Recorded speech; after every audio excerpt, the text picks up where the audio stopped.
I'm Jared Broyles with your morning update.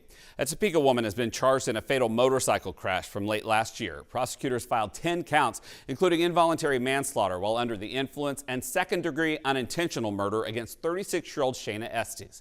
Police say her car collided with a motorcycle driven by 29-year-old Joshua Harmer. He died from his injuries. 2 days later, she remains held on $250,000 bond while she awaits a court appearance. Authorities responded to a potential threat at Carbondale Attendance Center.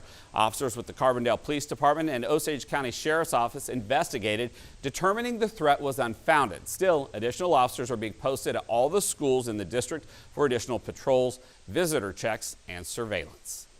That's a look at some of your 13 News This Morning updates. Of course, you can visit our website, WIBW.com, for more news, weather, and sports anytime, all the time. But right now, let's check in with Doug Myers for a look at your full forecast.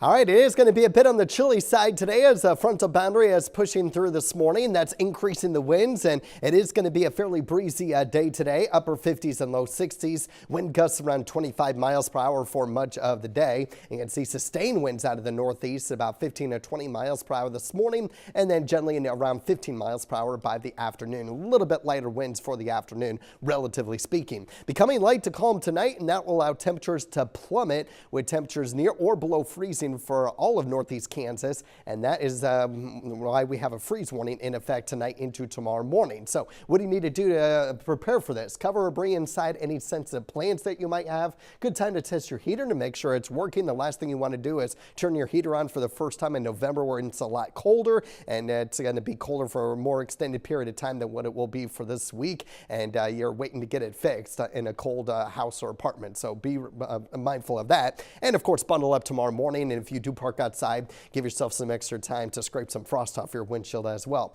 But back in the mid 60s by tomorrow, and then low to mid 70s on Thursday. So as I mentioned, we're warming back up, and so it's not going to be cold too much longer, as winds will be out of the south tomorrow. A little bit stronger in north central Kansas relative compared to areas along and east of Highway 75. And then everyone's going to be windy on Thursday. That's going to be our windy day. South winds sustained 20 to 25 miles per hour with wind gusts 35 miles per hour at times. And that's going to elevate our fire danger concern. In fact, we're going to be keeping an eye on at least an elevated fire danger concern for the rest of the week. But Thursday is going to be the focus because of the strongest winds and those warmer temperatures. We stay in the low to mid 70s all the way through early next week. As I mentioned, a slight chance of rain on Saturday in north central Kansas. Better chance for all of northeast Kansas on Monday.